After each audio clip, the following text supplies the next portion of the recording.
तो good evening बच्चों। क्यों हंसता है? क्यों हंस रहा है? नहीं बोलना चाहिए तो अब तो कल कहाँ तक पढ़े थे दिखाओ। तो क्वेश्चन बताए थे, हाँ। वो अभी क्रिया का वेग और उसको प्रभावित करने वाले कारक वो सब खत्म हो गया। आज एक नया चीज पढ़ रहा हूँ। तो है द्रव्य अनुपाती, द्रव्य अनुपाती क्रिया का नियम, क्रिया का नियम। हालांकि इसको 11th में पढ़ना था, वहां नहीं पढ़े थे, यहीं पढ़ रहे हम लोग। तो द्रव्य इस चैप्टर में भी है, ये 11th में भी था। साम्य अवस्था एक चैप्टर था, साम्य अवस्था नहीं पढ़ाए थे वहां, तो यहाँ पढ़ा रहे हैं। द्रव्य अनुपाती क्रिया का नियम, इसको बोलते हैं law of mass action, law of mass action. हालांकि ये पूछता नहीं है, लेकिन इसका यूज है थोड़ा सा। हालांकि ये नियम सही नहीं है, गलत नियम है, लेकिन गलत पढ़ के ही हम लोग अच्छा मैंने सही सीखते हैं।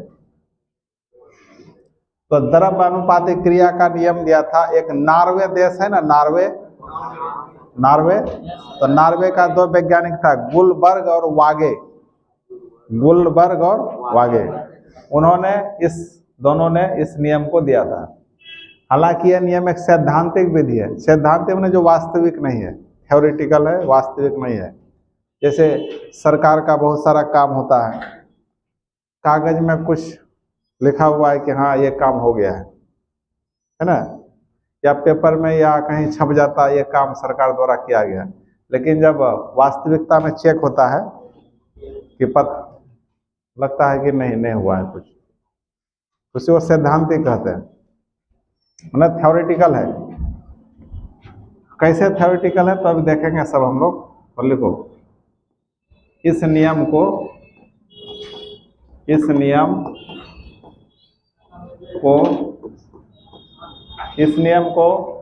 किसने दिया था? गुलबर्ग। इसको इंग्लिश में ऐसे लिखते हैं गुलबर्ग। स्पेलिंग देखो कैसा है, एल यहाँ साइलेंट है, गुलबर्ग पढ़ा जाता है। और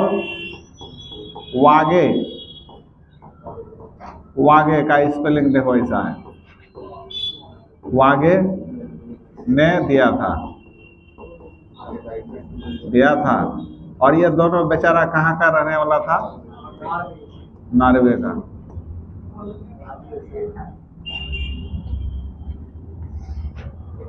और यह एक सैद्धांतिक विधि है,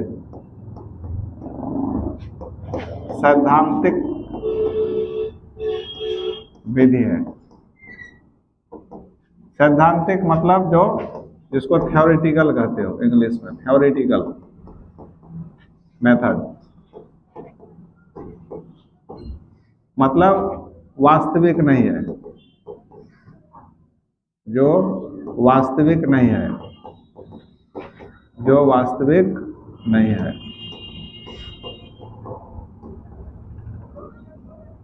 रियल नहीं होता है।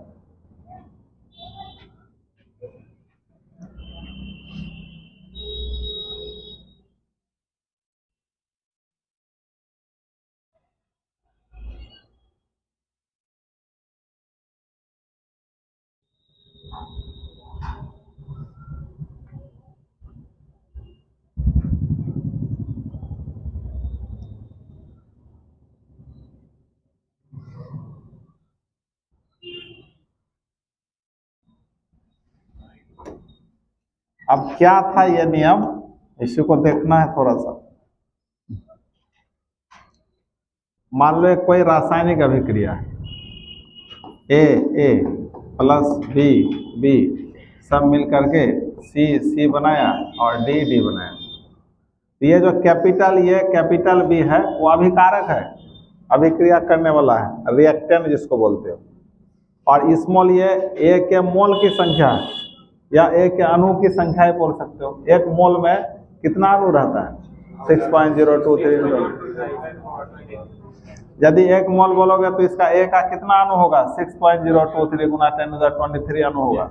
2 मोल है तो डबल कर दो, तो इसका मीनिंग होता है। तो ये रासायनिक अभिक्रिया है। तो इस अभिक्रिया में ए और बी जो आपस में अभिक्रिया करके ये उत्पाद बनाता है, ये सब क्या है? उत्पाद, ये सब अभिकारक है। तो इस नियम के अनुसार कहना है कि ए के, ये तो एक अभिकारक है, तो ए के क्रिया करने का जो दर है, ए के क्रिया करने का दर या वेग जो बोलो, करने का दर वो समानुपाती होगा उसी ए के सक्रिय द्रव्यमान का। ये जो बड़ी ब्रैकेट से घेर दिया ना, उसको सक्रिय द्रव्यमान या मोलर सांद्रण बोलते हैं, या सांद्रता, जिसको मोलरता पढ़े थे हम लोग। ठीक है, इस बड़ी ब्रैकेट को क्या पढ़ेंगे? मोलर सांद्रण या मोलरता, मोल प्रति लीटर, या इसको सक्रिय द्रव्यमान कहते हैं। उसी तरह फिर बी के क्रिया करने का जो दर होता है या वेग, वो होगा बी के सक्रिय द्रव्यमान का सीधा समानुपाती। ए के क्रिया करने का दर इसी के सक्रिय द्रव्यमान का सीधा समानुपाती। फिर बी के क्रिया करने का दर बी के सक्रिय द्रव्यमान का। तो इस नियम में सिर्फ अभिकारक के सांद्रता पर ही इस अभिक्रिया का वेग निर्भर करता है, उत्पाद के सांद्रता पर निर्भर नहीं करता है। इसलिए हम अभिकारक को ही लेके चलेंगे। अब इस पूरे अभिक्रिया का वेग, यहाँ तो ए का वेग अलग देखे, बी का वेग अलग देखे, अब पूरे अभिक्रिया का वेग देखेंगे तो लिखना होगा अभिक्रिया का वेग, अभिक्रिया का वेग या दर जो लिखिए उसको आर से सूचित करते हैं। समानुपाती होगा दोनों अभिकारक के सक्रिय द्रव्यमान के गुणनफल का सीधा समानुपाती होगा। दोनों अभिकारक के सक्रिय द्रव्यमान के गुणनफल का सीधा समानुपाती, यही है ये नियम, द्रव्यानुपाती क्रिया का नियम। मतलब कोई रासायनिक अभिक्रिया की नियत ताप पर है, टेम्परेचर कांस्टेंट है, तो इस अभिक्रिया के लिए उसका जो दर होगा, अभिक्रिया का दर, वेग, स्पीड, कितना स्पीड से हो रहा है, वह इसी अभिकारक के मोलर सांद्रता के गुणनफल का सीधा समानुपाती। यही नियम है। अब इस समानुपाती को हटाते हैं तो उसके बदले कांस्टेंट लेते हैं के, concentration of A into concentration of B. ये क्या, के क्या है? एक स्थिरांक है जिसको वेग स्थिरांक या दर स्थिरांक कहते हैं। तो अब यहाँ पर हम लोग लिखेंगे जहाँ के क्या है? एक स्थिरांक है, कांस्टेंट।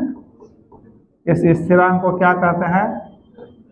दर स्थिरांक या वेग स्थिरांक या वेग स्थिरांक कहते हैं, या विशिष्ट वेग स्थिरांक भी कहते हैं।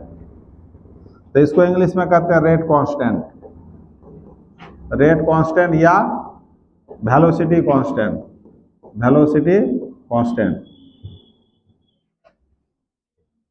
समझ गए? तो इतना तत्काल आप लोग क्या कर दिए,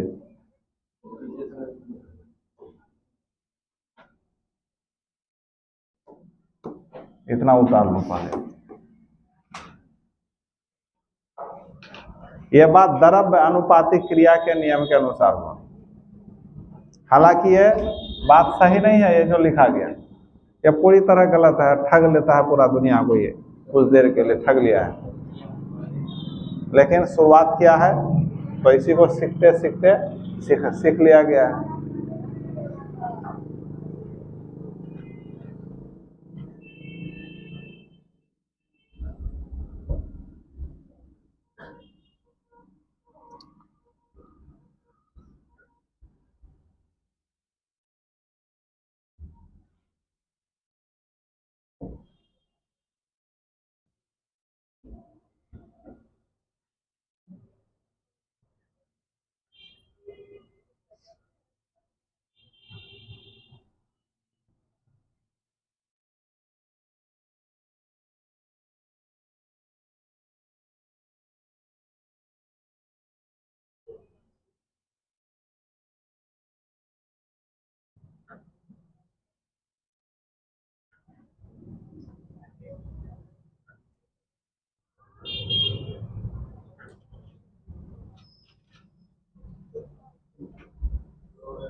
हाँ क्या हुआ?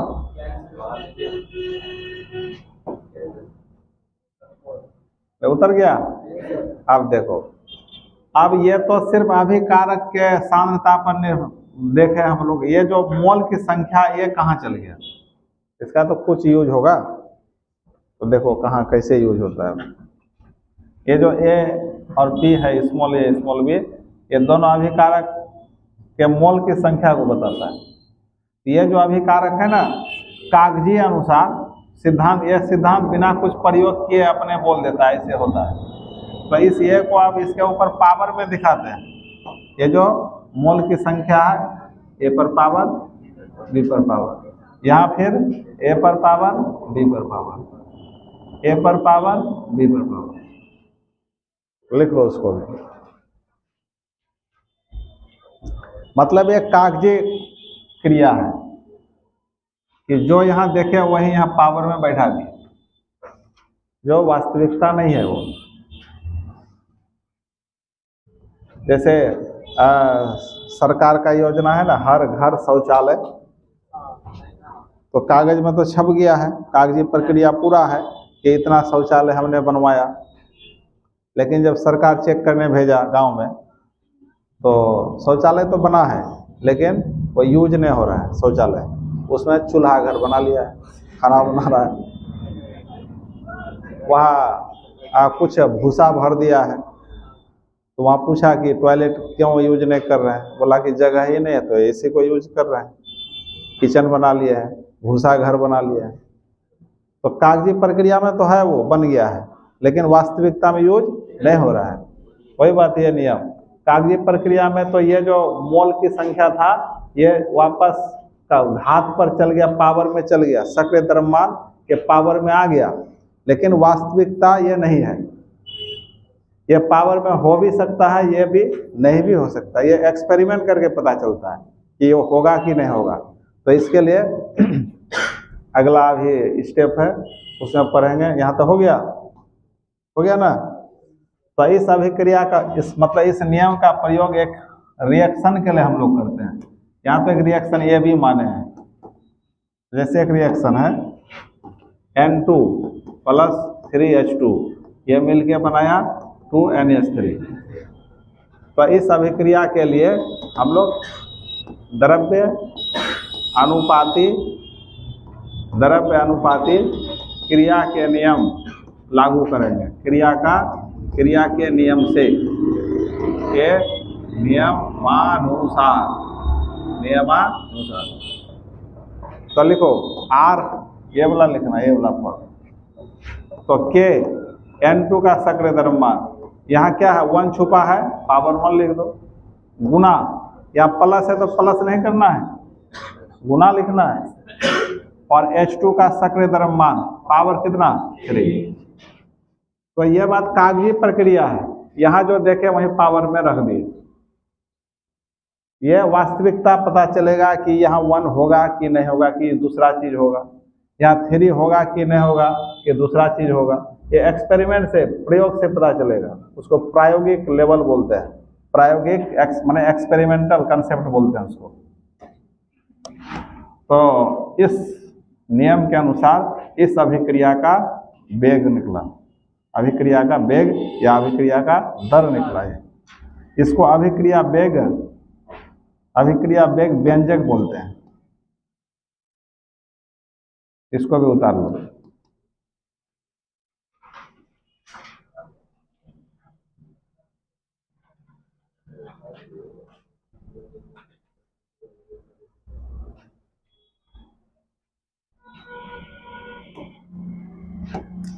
अब हम लोग को पढ़ना वेग व्यंजक।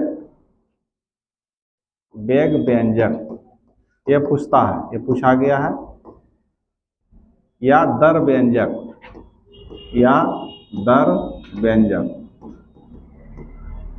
या इसी को वेग नियम पढ़ते हैं, वेग नियम सब एक ही बात है। वेग व्यंजक बोलो या दर व्यंजक बोलो या वेग नियम बोलो, इन सबको इंग्लिश में कहते हैं रेट लॉ। क्या कहते हैं? Rate law. बेग नियम रेट लॉ।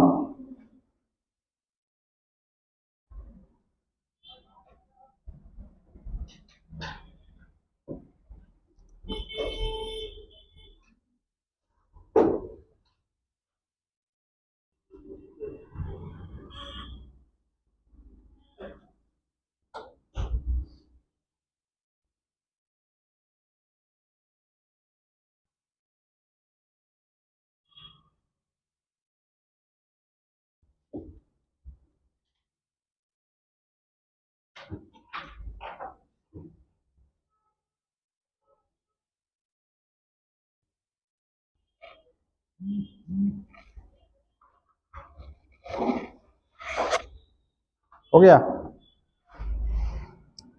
तो देख लो बच्चों, बेग व्यंजक या दर व्यंजक या बेग नियम क्या होता है। अभी जैसे हम लोग एक रिएक्शन लिए थे यहाँ पर,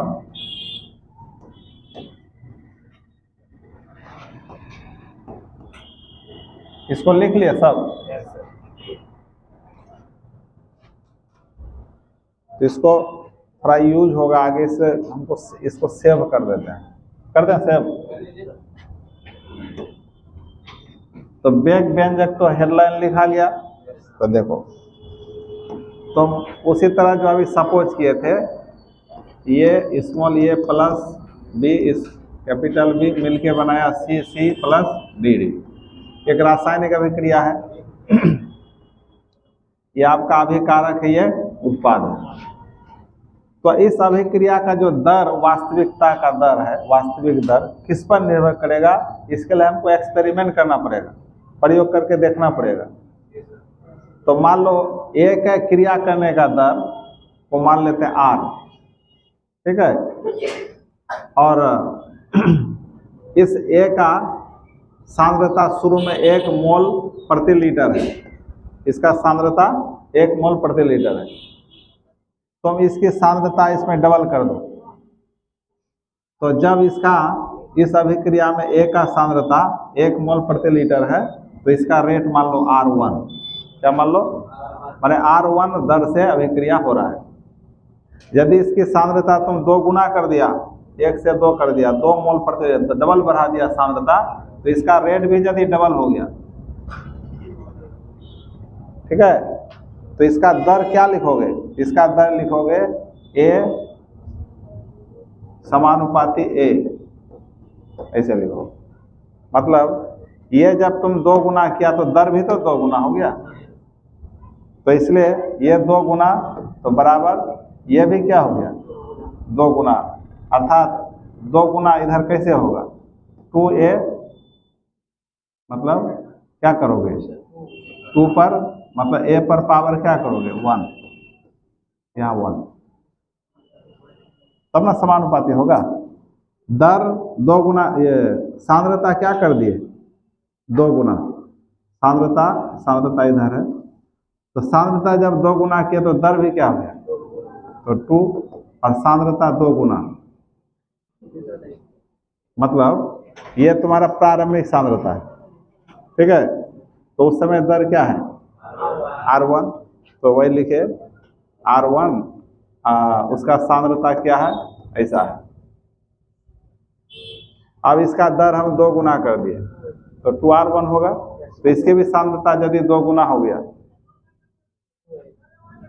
इसकी भी सांद्रता यदि 2 गुना हो गया, तो यहाँ पर क्या हो गया? 2 2 कट जाएगा ना, तो R1 बराबर क्या हो गया? एक ही सांद्रता केवल हो गया। यदि इसका दर तुम 3 गुना बढ़ा दिया, इसका रेट 3 गुना बढ़ा दिया, तो सांद्रता कितना गुना बढ़ेगा? मतलब ऐसे नहीं हो रहा है, हम उल्टा बोल रहे हैं। ऐसे करो, मान लो इधर तुम्हारा सांद्रता ए लिख लो, इधर क्या लिखो? दर, और यहाँ तो क्या होगा ही। उसके अनुसार यदि इसका तुम सांद्रता 1 मान लो, तो इसका दर भी किसके बराबर है? R।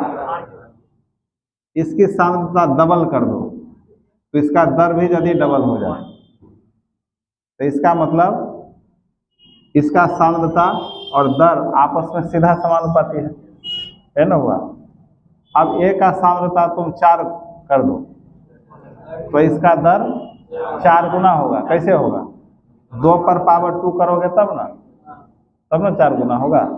इसका मतलब तुम यहाँ इसको ऐसे लिख सकते हो, जब 1 गुना है, जब 2 गुना रहेगा तो ए पर पावर 1, यदि 2 गुना बढ़ गया तो ये 2 से 4 हो गया था ना, तो यहाँ ए पर पावर क्या लिखोगे? 2।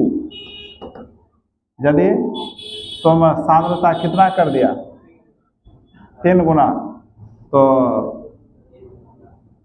ए पर पावर 3, तो ऐसे बढ़ते जाएगा। और सब में क्या रहेगा? के रहेगा। मतलब यह कितना गुना बढ़ा? 2 गुना। यह कितना गुना? 3 गुना। मतलब यह की सांद्रता पर दर निर्भर करेगा। यह की सांद्रता यहाँ सेम नहीं है, इसका गुना ना हो गया तो 2 कर दो, ये कितना हो गया? 3। ऐसे कर दो। मतलब कहने का हुआ कि अभिक्रिया का दर प्रयोग से पता चलता है कि ए की सांद्रता बढ़ाने पर दर क्या हो रहा है। यदि ए की सांद्रता डबल कर दो तो दर भी डबल हो गया, तो सीधा समानुपाती हुआ। यदि तुम अभी सांद्रता 4 गुना कर दो तो दर भी 4 गुना बढ़ेगा। तो 4 गुना बढ़ाने के लिए स्क्वायर करना होगा, 3 गुना बढ़ाने के लिए 3 पावर करना होगा। यही इसका मतलब हुआ। तो मतलब अब इसका जो दर लिखा जाएगा तो के ए पर पावर यहाँ स्मॉल ए था ना, तो ये प्रयोग के आधार पर यहाँ पता चलेगा। ये हो भी सकता है, नहीं भी, तो इसको x मान लेते हैं। यस, ए का सांद्रता पर जो x है पावर, ये ए के और x बराबर हो भी सकता है, नहीं, तो निर्धारित होगा प्रयोग पर। प्रयोग पर ये यदि इसका सांद्रता इस पर निर्भर कर रहा है तो पावर यही होगा। यदि नहीं कर रहा है, दूसरा चीज आ रहा है, दूसरे सांद्रता पर निर्भर कर रहा है, तो पावर चेंज हो जाएगा। उसी तरह इनटू बी पर ये प्रयोग से पता चलेगा ये होगा कि नहीं होगा, जिसको y मान लेते हैं। ठीक है। तो अब ये जो व्यंजक प्राप्त हुआ, व्यंजक में सूत्र, इस अभिक्रिया का ये सूत्र जो प्राप्त हुआ, इसी का नाम होता है वेग व्यंजक या वेग नियम, इसी को कहा जाता है। इसी का नाम है वेग व्यंजक। ये हो गया अभिक्रिया का वेग व्यंजक, या इसी को वेग नियम कहते हैं, और यही सही होता है। अब हमेशा इसी का यूज हमको करना, आगे उसका यूज नहीं करना है। तो वेग नियम का परिभाषा क्या होगा? परिभाषा होगा कि प्रायोगिक रूप से निर्धारित, प्रायोगिक रूप से निर्धारित है ना, प्रायोगिक रूप से निर्धारित वह व्यंजक जिसका वेग, जिसका दर अभिकारक के मोलर सांद्रता के घातों पर निर्भर करता है। अभिकारक के मोलर सांद्रता पर निर्भर करता है, या सरल रूप से बोलोगे तो लिखो, परिभाषा लिखो वेग नियम का। वैसा व्यंजक जो अभिकारकों के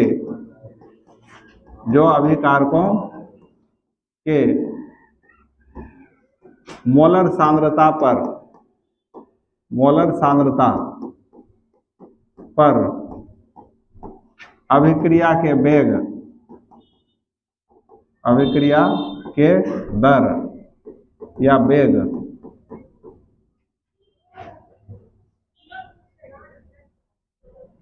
की प्रायोगिक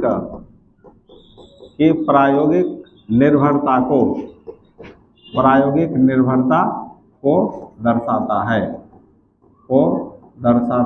है, कोमा वेग नियम कहलाता है, वेग नियम कहलाता है।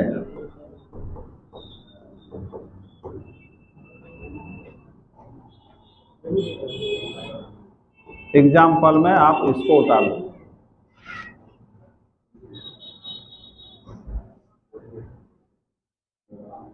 मतलब वैसा व्यंजक जो अभिकारकों के मोलर सांद्रता पर, देखो यह अभिकारक का मोलर सांद्रता है, पर अभिक्रिया के दर या वेग की प्रायोगिक निर्भरता को, ये जो दर है ना, अभिक्रिया के प्रयोग से पता चलेगा ये पावर इस पर क्या होगा। हाँ, तब लिखो जहाँ जहाँ स्मॉल ए स्मॉल बी के मान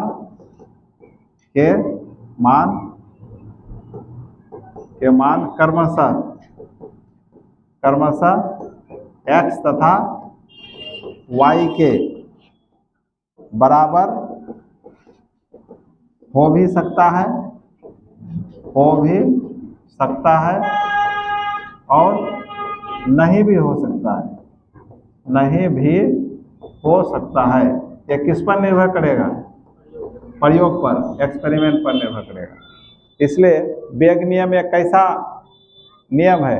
एक प्रायोगिक निर्भरता पर करने वाला नियम है, एक्सपेरिमेंटल कंसेप्ट पर आधारित है। अर्थात बोल सकते हो कि वेग नियम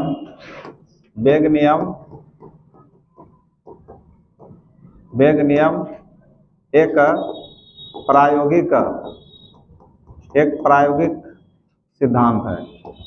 प्रायोगिक सिद्धांत है। ये प्रयोग पर ही डिपेंड करता है, हकीकत में प्रयोग करके पता किया जाता है। प्रायोगिक सिद्धांत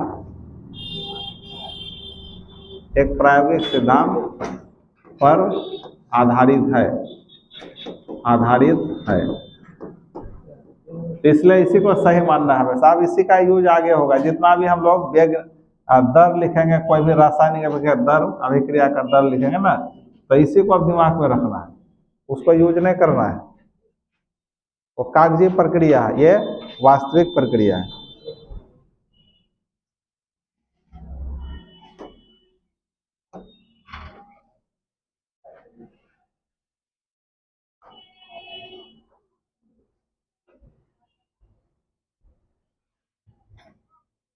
और भी इसको लिखा जा सकता है, प्रायोगिक स्तर पर निर्धारित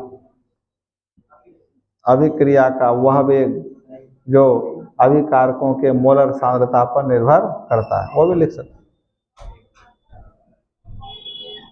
तो 2 नंबर में पूछता है वेग नियम क्या है, तो इतना ही बात आपको लिखना पड़ेगा। ठीक है, लिख लो।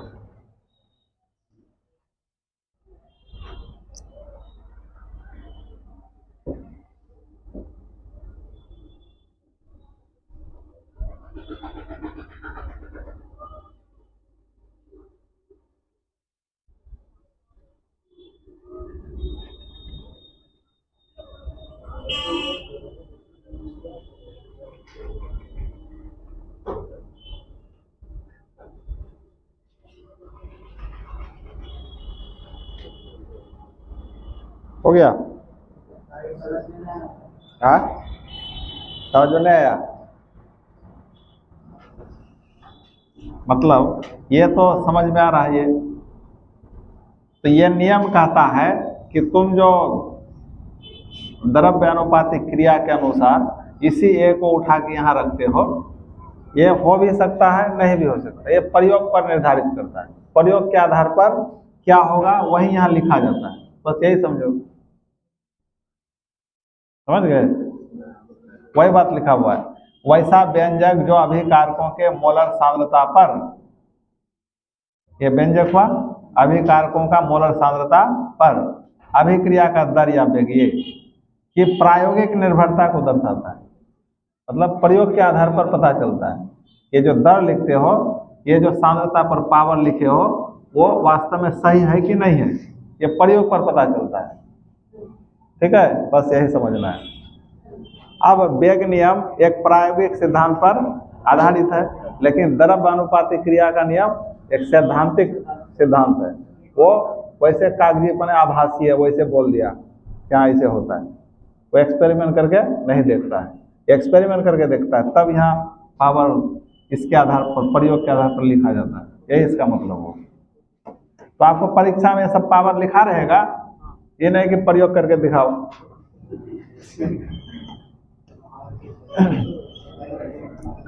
अब ये यहाँ भी के क्या है बताओ, यहाँ भी के क्या होगा? वेग स्थिरांक या दर स्थिरांक, जहाँ के क्या है? वेग स्थिरांक या दर स्थिरांक, लिखो दर स्थिरांक, या इसको विशिष्ट वेग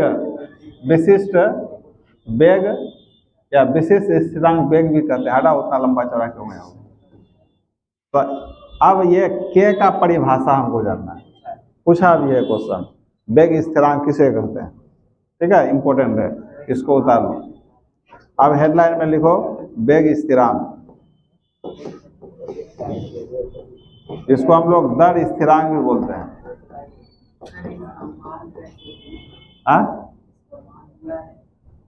किसका मान? के का।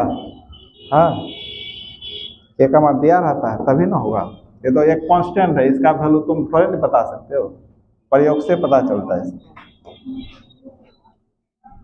तो दर स्थिरांक या वेग स्थिरांक को किससे सूचित करते हैं? के से। इसको इंग्लिश में क्या कहते हो? रेट कांस्टेंट कहो या वेलोसिटी कांस्टेंट कहो या स्पेसिफिक रेट कांस्टेंट कहो, एक ही बात है। या इसको और एक नाम देते हैं वेग गुणांक, लिख दो। इसको एक नाम देते हैं वेग गुणांक भी नाम देते हैं, मतलब वेलोसिटी कोफिशिएंट, वेलोसिटी कोफिशिएंट।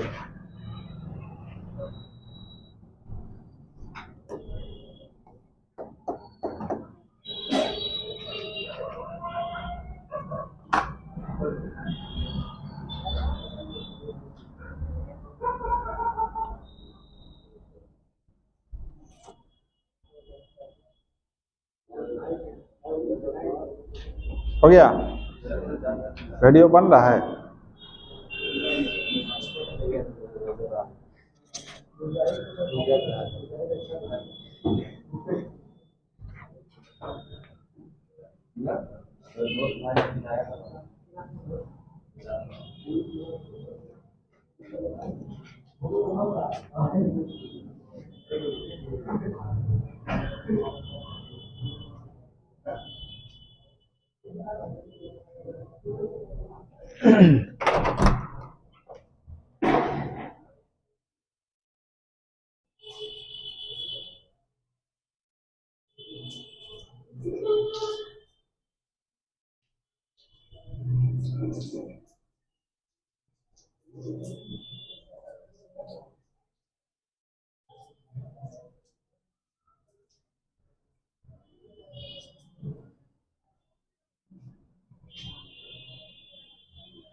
हाँ,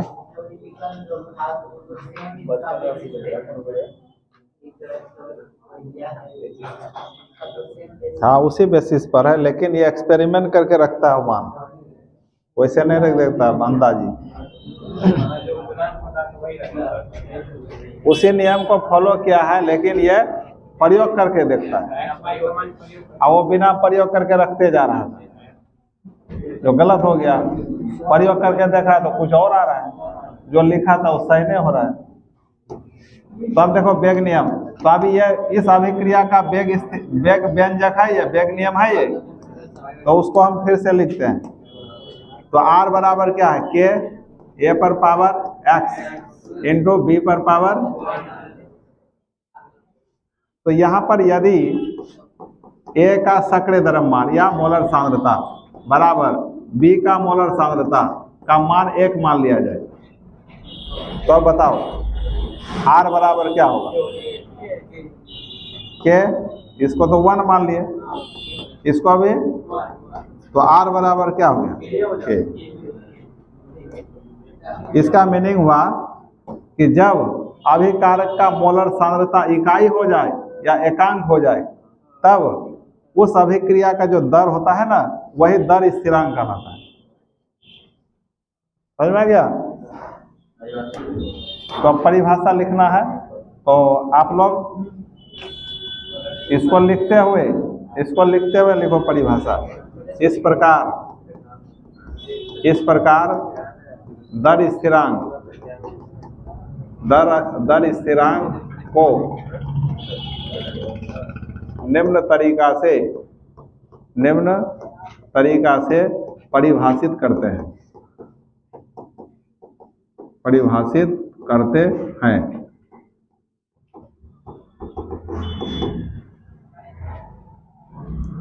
जब प्रत्येक अभिकारक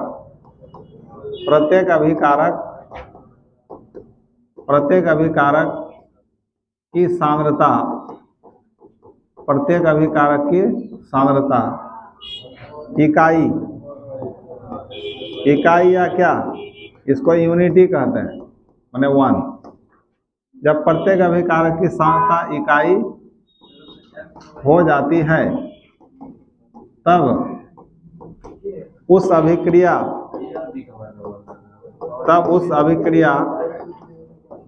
का जो दर है ना, ही क्या कहलाता है? दर ही वेग स्थिरांक कहलाता है। वेग या दर स्थिरांक कहलाता है।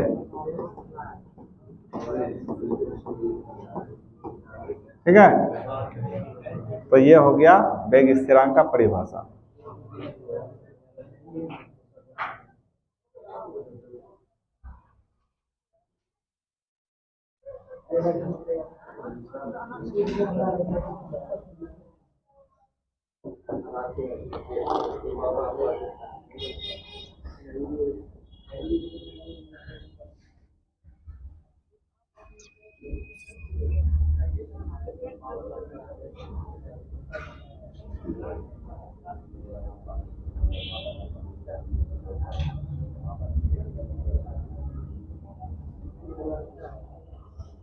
हो गया? लिखो, जल्दी जल्दी लिखो, हमको थोड़ा भोज खाने जाना। ओ एगो इसका भोज है, मर की भोज है, मतलब कोई डेथ के हैं बूढ़े आदमी, 85 साल का आदमी डेथ के हैं, उसी में जाना। उसको 1 महीना पहले अच्छा खासा देखे थे, मरने लायक नहीं थे, बूढ़े थे, 85 साल के, अचानक चले गए बेचारा। हाँ, कहाँ जा रहे थे? किधर जा रहे थे?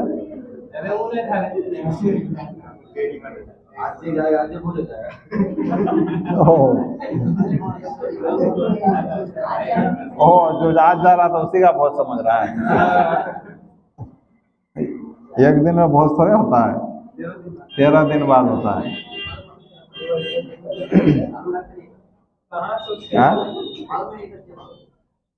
हाँ, तुम लोगों का अलग होता है, तुम लोगों का भोज नहीं होता है। थोड़ा पढ़ लेता है, क्या पढ़ता है? कलमा? कुछ नहीं।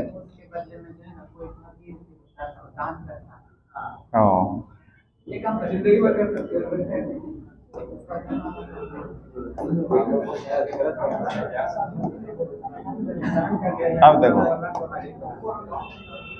आप सुनो, क्या हो गया? अब सुनो बच्चा, ये जो दर स्थिरांक के, इसका मात्रक पूछता है, खूब पूछा है इसका मात्रक, दर स्थिरांक का। अब लिखो हेडलाइन में, दर स्थिरांक का मात्रक, दर स्थिरांक का मात्रक, जिसको हम लोग यूनिट कहते हो, unit of rate constant, unit of rate constant.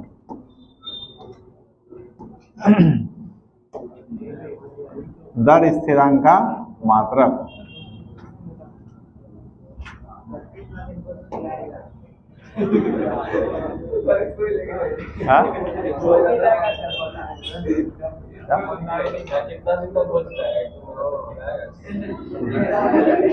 मैं आज भर एक दिन खिलाता है, 2 दिन तक चलता, कल भी चला होगा, आज पूरा समाज को खिलाता है। मतलब ये हिंदू धर्म में मान्यता है कि मृत आदमी के वो श्राद्ध होता है ना, उसके ये जो प्राण त्यागता है उसको परमात्मा बोला जाता है। परमात्मा जो शरीर से बाहर निकलता है उसको शांति के लिए उसका श्राद्ध पिंड किया जाता है, और उस यदि 10 आदमी को खिलाया जाता है तो उसकी आत्मा को शांति मिलता है। उसका आत्मा को शांति मतलब वो संतुष्ट होता है 10 आदमी को खिलाने से, कि चलो मेरे मरने के बाद समाज के 10 आदमी का पेट भरा तो मेरा भी पेट भर गया। ऐसा मान्यता है हिंदू समाज में।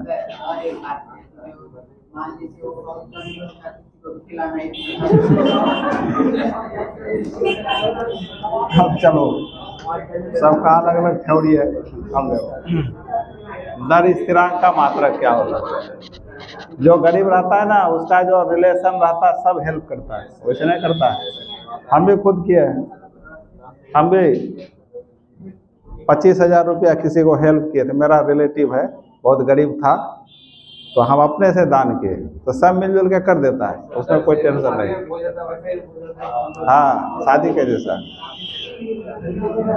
अब देखो दर स्थिरांक का मात्रा।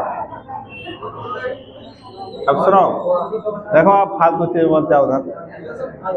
यहाँ आप सुनो, अभी मान लो आर बराबर क्या कहे थे, ए पर पावर x इंटू बी पर पावर y, है ना हुआ। तो अब यहाँ पर इसको n1 मान लो, क्या मान लो, n1 n2, ठीक है। n1 मोल की संख्या, इसके मोल की संख्या। अब इसमें क्या है कि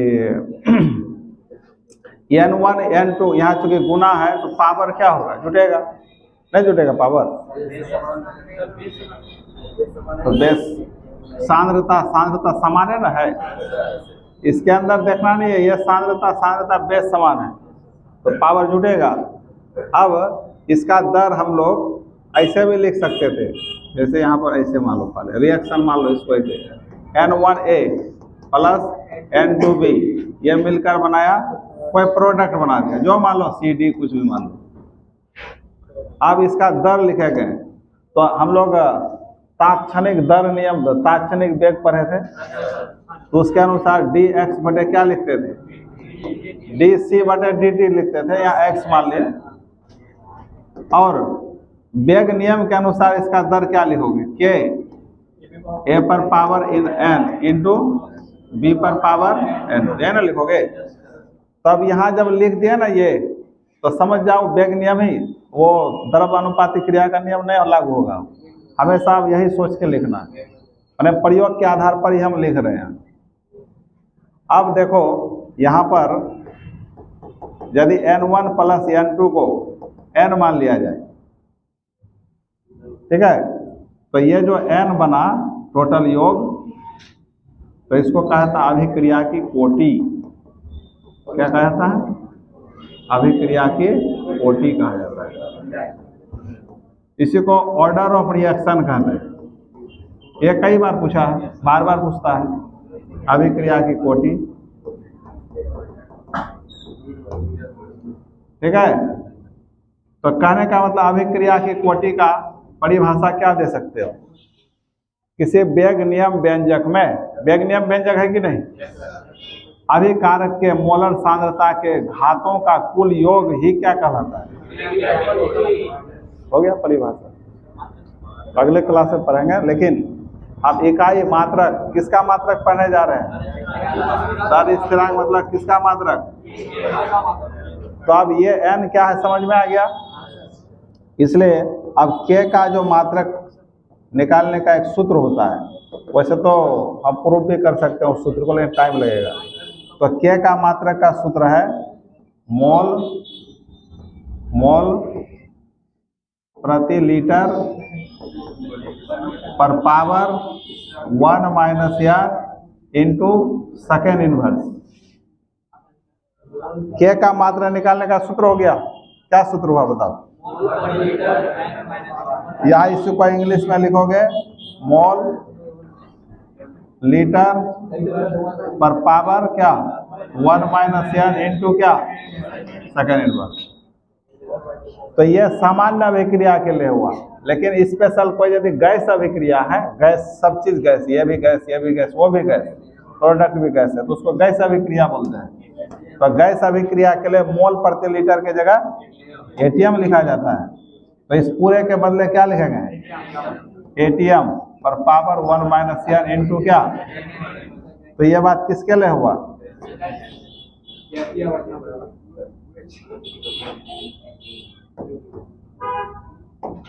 तो गैसीय अभिक्रिया के लिए। किसके लिए हुआ? गैसीय अभिक्रिया के लिए, गैसीय अभिक्रिया के लिए। के का मात्रक क्या होता है दोनों? के का मात्रक होता है ऐसा, ऐसा,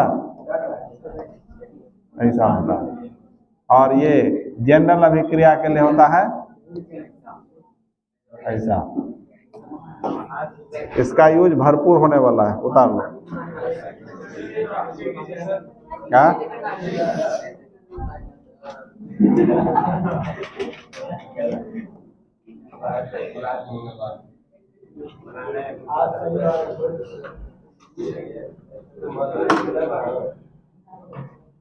मेरे खाने से उसकी आत्मा को शांति मिलेगा ना। तुम लोग भी जा सकते हो। हाँ, क्या बोल रहा? कार लेके आ गए?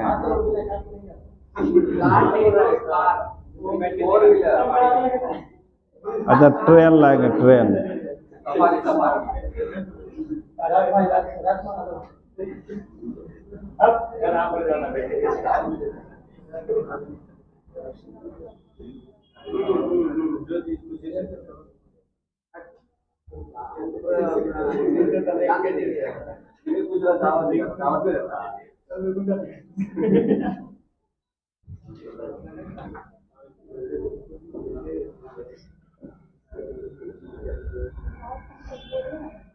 तो इसी पर एक क्वेश्चन बना लिया जाए, ठीक है? तो लिखो, क्या क्वेश्चन लिखोगे? यदि N2 प्लस 3H2 मिलके बनाया 2NH3, N2 प्लस 3H2 मिलके क्या बनाया? 2NH3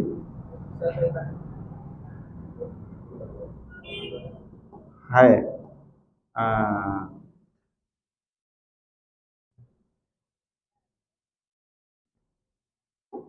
अभिक्रिया के लिए, अभिक्रिया के लिए वेग व्यंजक, वेग व्यंजक निम्न है। तो इसके लिए इसके के का मात्रक ज्ञात करें, के का मात्रक ज्ञात करें। तो इस अभिक्रिया का तुमको दर दिया हुआ है, वेग व्यंजक दिया हुआ है आर, क्या दिया हुआ है? के N2 पावर 1 इंटू H2 पर पावर 3। ये तुमको वेग, इस वेग नियम इस अभिक्रिया का दिया हुआ है, ये सारा दिया रहेगा। तुमको तब पूछता है के का मात्रक क्या है, तो बना पाओगे?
हो गया क्या?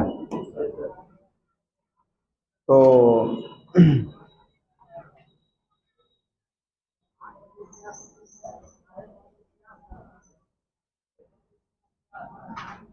तो यहाँ पर k का मात्रा निकालने के लिए पहले हमको n का मान निकालना पड़ेगा। n का मान बताओ। n बराबर क्या था? n1 प्लस n1 का मान 1 है, तो n1 प्लस n2, तब न n बराबर निकलेगा। तो n1 का मान 1, n2 का मान 3, तो कितना हुआ? n का मान 4 हो गया। अब सूत्र क्या है k का मात्रा निकालने का? तो k का मात्रा निकालने का सूत्र हम लोग पढ़े कि mole litre power 1 minus n into second inverse.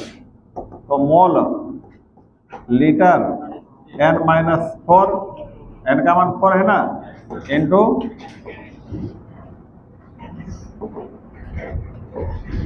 तो मोल लीटर पर पावर -3 हुआ, इंटू क्या?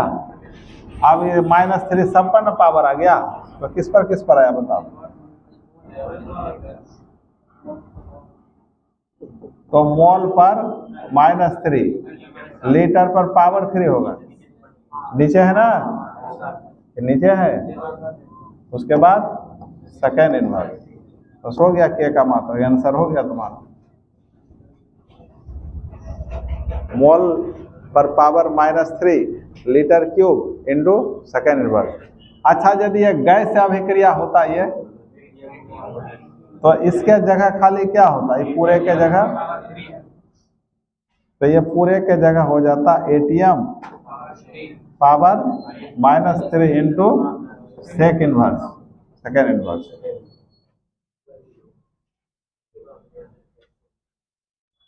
लिखा रहेगा गैस अभिक्रिया के लिए, तब ये यूज करना है।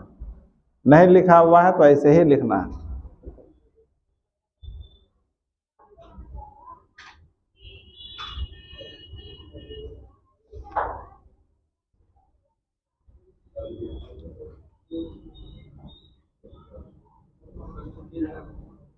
हाँ, कल शाम का क्लास बंद रहेगा।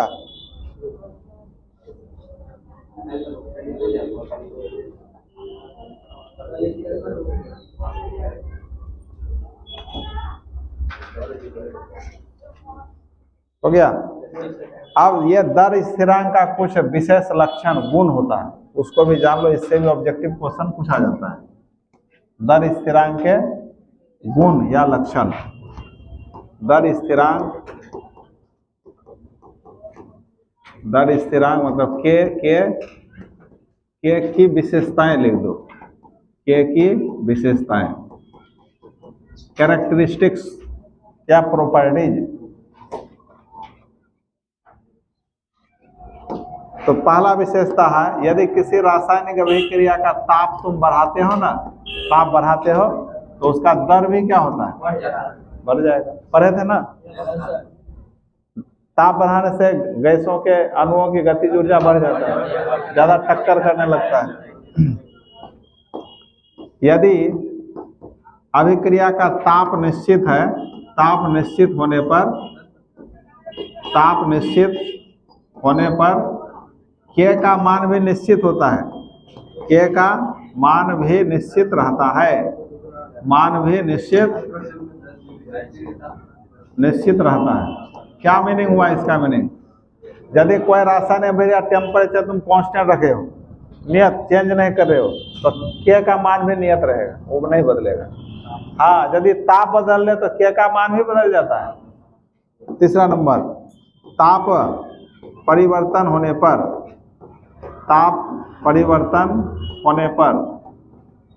k का मान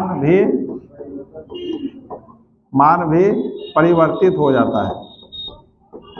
परिवर्तित हो जाता है। और प्रत्येक रिएक्शन के लिए K का मान निश्चित होता है। ये नहीं K का हर रिएक्शन के लिए मान, ऐसा नहीं होता है। अलग अलग रिएक्शन के लिए K का मान अलग अलग होता है। तो भिन्न भिन्न अभिक्रिया के लिए, भिन्न भिन्न अभिक्रिया के लिए K का मान भिन्न भिन्न होता है। K का मान भिन्न भिन्न होता है। और है बता दो।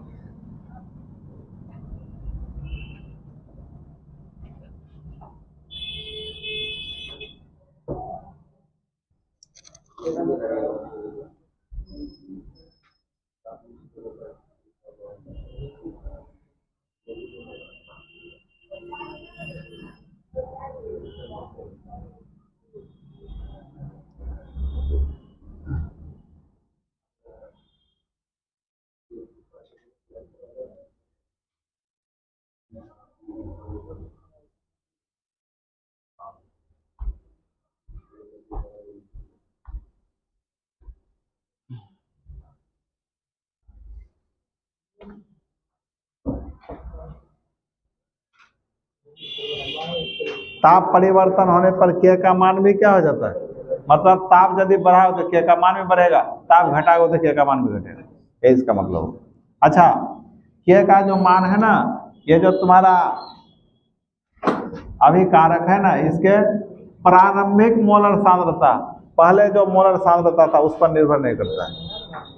चलिए को लास्ट नंबर 5वां, K का मान अभिकारक के प्रारंभिक सांद्रता पर, प्रारंभिक इनिशियल कंसंट्रेशन, प्रारंभिक सांद्रता इनिशियल कंसंट्रेशन पर निर्भर नहीं करता है, पर निर्भर नहीं करता है। तो ये सब ऑब्जेक्टिव व्यू से याद रखना है, ठीक है। 5 विशेषता है।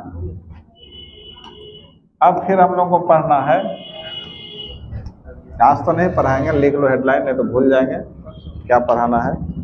अगले क्लास पढ़ाना है इसमें अभिक्रिया का वेग, अभिक्रिया का वेग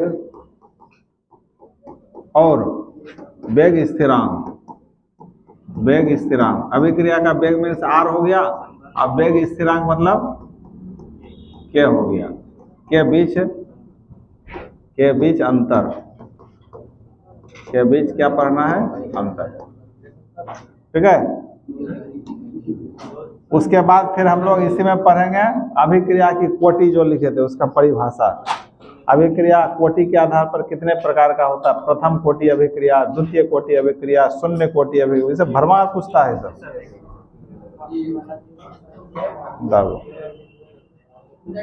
तो और 3-4 क्लास लगेगा इस टॉपिक में, टेंशन नहीं, खत्म हो जाएगा।